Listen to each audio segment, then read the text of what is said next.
Bonjour à toutes et à tous, je m'appelle Maria-Clara Alves, bienvenue au premier warm-up du l'UNI Think Tank Africa. Aujourd'hui, notre think tank est le professeur Hichem Lemisi, mon collègue et analyste en stratégie internationale, actuellement secrétaire du JIPRI, l'Institut international de recherche sur la paix de Genève, expert en gestion de projets européens et management interculturel et en sciences politiques et en relations internationales, journaliste de presse et de radio, intelligence économique, sécurité énergétique, spécialiste de la région MENA et des BRICS. Aujourd'hui, on a une problématique et la problématique, c'est pourquoi des coups d'État ont-ils lieu actuellement sur le continent africain et quelles sont les perspectives d'avenir sur un point de vue géopolitique neutre. Bonjour, Hichem Lemisi, bienvenue, comment allez-vous? Oui, bonjour Maria Clara. Oui, très bien. Et vous? Très bien, merci. J'aimerais vous poser une première question qui est la suivante. Vous parlez normalement des coups d'État qui sont fréquents actuellement sur le continent africain et j'aimerais savoir quelle est votre position et votre vision géopolitique par rapport à cet événement. Alors effectivement, hein, si on regarde sur les phases de ces dernières années, on a pu assister en Afrique et plus spécifiquement en Afrique francophone, eh bien, à l'émergence d'un certain nombre de coups d'État. On peut penser évidemment au Mali, au Burkina Faso, au Niger, hein, l'année dernière. Et il y a encore d'autres exemples hein, qu'on peut prendre en considération. Mais si on analyse un petit peu tous ces coups d'État, ces coups d'État généralement sont motivés et justifiés par le besoin en fait d'inscrire les pays en question dans une logique un petit peu de retour de souveraineté. C'est-à-dire que lorsque les coups d'État ont été affirmés, les nouveaux dirigeants, les nouvelles équipes ont mis en avant le fait qu'ils souhaitaient en fait pour le pays de bien sortir hein, d'une dépendance qui existait notamment avec l'ancien colonisateur et se projeter dans une logique où les États reprenaient un petit peu le contrôle de leurs économies, le contrôle de leur politique étrangère, en fait, de leurs grandes orientations stratégiques. Et on ne peut pas analyser en fait ces coups d'État sans prendre en considération que l'Afrique fondamentalement elle a changé. C'est-à-dire qu'on a aujourd'hui des nouvelles générations qui sont beaucoup plus éduquées, qui ont eu accès à l'université, aux études supérieures et qui ont une compréhension, une vision du monde très différente de celle des anciennes générations qui considèrent aujourd'hui que dans le cadre de l'émergence de nouvelles puissances à l'échelle internationale, eh bien, il faudrait que l'Afrique et que leur pays s'inscrivent plutôt dans une logique où ils pourraient profiter de la multipolarité, le fait qu'on ait d'autres acteurs que les anciens colonisateurs ou l'Europe qui soient présents sur le champ économique, le champ des investissements hein, plus largement, et le champ aussi culturel, eh bien, tout cela fait que l'on peut expliquer l'émergence de ces coups d'État par ces éléments. Puis il y a un fait aussi qui est très important, c'est que la plupart de ces États n'ont pas réussi à proposer un modèle de développement qui offre la prospérité à leurs habitants. Tout au contraire, hein, si on prend le cas du Niger ou du Mali, on est vraiment dans des indicateurs économiques et sociaux parmi les plus bas au monde. Et ça, c'est un véritable problème. Très bien. Donc, vous parlez de multipolarité, vous parlez de nouveaux acteurs. Quels sont les acteurs? Que peuvent-ils apporter au continent africain? Alors, si on parle de multipolarité et on parle de nouveaux acteurs, évidemment, le premier acteur auquel on va penser, c'est la Chine, La Chine qui est le premier investisseur étranger, entre guillemets, ou extérieur à l'Afrique, en Afrique, avec une présence dans un certain nombre de pays, plus spécifiquement plutôt sur l'Est de l'Afrique, bien que maintenant il y a des projets dans l'Ouest de l'Afrique, notamment au Nigeria, on parle également en Côte d'Ivoire, dans un certain nombre de pays. Mais ce qui est intéressant, c'est que si on prend par exemple le cas des pays de l'Est de l'Afrique, qui ont bénéficié notamment des investissements chinois, on se rend compte par rapport à d'autres investisseurs qu'il y a eu une amélioration qualitative dans le type d'investissement. Les Chinois ont énormément investi dans les infrastructures, dans les grandes infrastructures, la construction de ponts, la construction d'autoroutes, la construction de ports. Et ça, ce sont des éléments en fait qui relèvent un petit peu de ce qu'on appelle les investissements structurants et qui dynamisent en fait la croissance. Les Chinois aussi ont beaucoup investi dans des pays comme le Kenya et l'Éthiopie, dans des domaines industriels. Il faut regarder par exemple que la Chine aujourd'hui bien produit ou fabrique toute une série de gammes de produits en Éthiopie, et notamment des voitures. C'est quelque chose qui semble incroyable lorsqu'on se rappelle toutes les images ou tout le discours qu'on avait sur l'Éthiopie jusqu'au début des années 90, milieu des années 90, pays dans la famine, pays le plus pauvre du monde. On est capable de dire aujourd'hui qu'en Éthiopie, des voitures sont fabriquées. On est capable de dire aujourd'hui que la plus grande tour d'Afrique est en train d'être construite actuellement en Éthiopie, et ça, c'est un véritable changement, surtout si on met cela en relation avec le fait que l'Éthiopie, depuis ce début d'année, a rejoint l'organisation des BRICS. Donc, ce qui est quand même quelque chose d'assez remarquable, et ça a été permis en grande partie par la présence chinoise. De même au Kenya. Le Kenya est un peu le nouveau hub technologique de l'Afrique de l'Est, voire de toute l'Afrique, avec un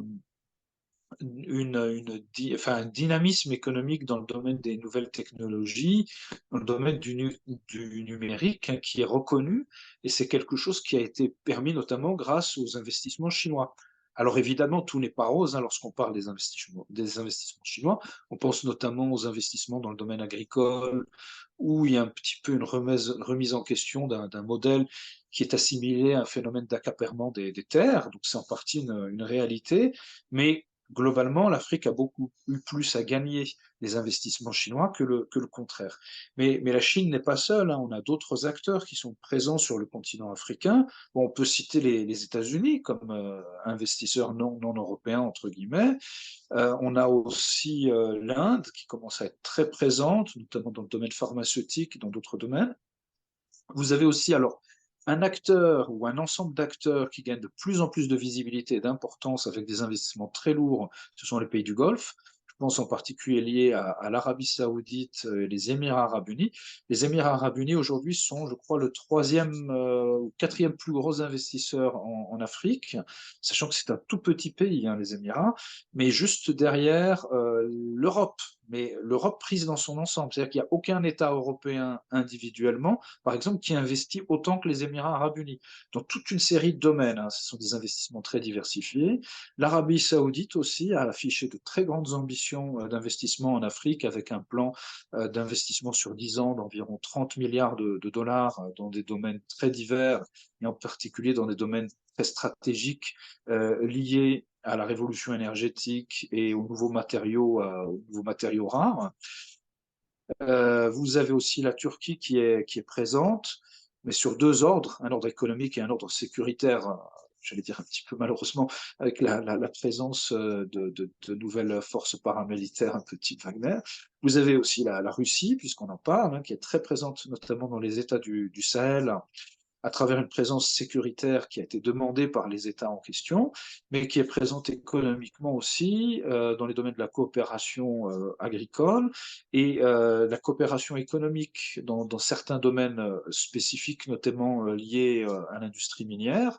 Mais, et ça c'est un énorme changement, pour ne pas dire même un bouleversement technologique pour l'Afrique, la Russie, aujourd'hui, est à l'origine de plusieurs projets de construction de centrales nucléaires en Afrique. Donc, il y en a déjà deux, pardon, il y a 4 ou 5 réacteurs nucléaires qui ont été construits en Égypte à l'heure actuelle, pour un investissement absolument colossal de près de 30 milliards de dollars. Il y a un projet de construction de centrales nucléaires en Ouganda. Il y a un projet alors absolument édifiant, cette fois-ci au Burkina Faso, construction d'une centrale nucléaire russe au Burkina Faso et c'est quelque chose d'absolument, exceptionnel, voire révolutionnaire pour la région et qui marque, symboliquement quelque chose de très fort parce que la construction de cette centrale nucléaire qui va s'inscrire un petit peu dans le projet, de ce qu'on appelle l'association des États du Sahel, qui va rassembler le Mali, le Niger, le Burkina Faso, en attendant éventuellement le Tchad, eh bien, marque un petit peu un contre-pied par rapport à la politique qui était menée, notamment par l'ancienne puissance coloniale française. Je pense en particulier au Niger. Niger où donc l'uranium a été exploité notamment par des entreprises françaises et a contribué à assurer la sécurité énergétique de la France et l'alimentation de ses centrales nucléaires. Le Niger, il se trouvait que c'était le pays qui avait le taux de couverture électrique le plus faible au monde, avec près de 90% de la population qui n'avait pas d'accès direct à l'électricité. Et le fait qu'on ait un pays, une autre puissance, et c'est ça les avantages de la multipolarité, qui est prêt à investir et à risquer, parce que c'est un investissement extrêmement risqué, la construction d'une centrale nucléaire qui permettrait notamment d'alimenter en électricité de façon assez massive le Burkina Faso, mais également les États voisins, parce qu'on a aussi un projet de duplication dans les autres États. C'est quelque chose qui est symboliquement très fort et va pousser en fait l'ensemble des autres États qui veulent investir en Afrique et bien être contraints d'opérer une espèce de montée en gamme dans l'offre de propositions et notamment la France qui n'est pas du tout disqualifiée à l'avenir par rapport à sa présence économique, qui a les moyens encore d'intervenir, bah, sera obligée de proposer une offre très différente de ce qui existait auparavant. C'est bien intéressant. Donc, quel futur et quels enjeux dans un continent très divers et avec environ 54 pays comme l'Afrique? Alors, quel futur pour l'Afrique en termes économiques? Tout à fait, C'est ça, oui. d'accord. Alors, il faut prendre en considération, à mon avis, 2 ou 3 éléments très importants. L'Afrique, c'est à la fois le continent le plus jeune en termes démographiques, où les besoins, en infrastructure et en équipement sont les plus importants. C'est-à-dire qu'on a vraiment une pénurie, on a une insuffisance d'offres, en la matière. Sur le continent où on a la densité la plus faible, parmi les continents les plus peuplés. Alors bon, vous allez me dire, il y a la Sibérie, mais on met de côté la Sibérie, qui est un cas particulier si on prend l'espace eurasiatique ou asiatique. Et sur le continent où la part de matières premières et de ressources énergétiques non encore exploitées est la plus importante, c'est-à-dire là où il y a le plus d'opportunités. Donc si vous prenez tous ces éléments en même temps, bah, vous comprenez qu'on a une configuration qui fait que l'Afrique est un continent qui présente en fait énormément d'opportunités. Si le continent permet d'assurer bon, bah, une stabilité sécuritaire, des garanties politiques, hein, parce qu'il ne peut pas y avoir d'investissement viable si on n'a pas, entre guillemets, un état de droit économique. Je ne parle pas de démocratie, tout ça. Chaque pays a son mode de gouvernance qui lui est propre.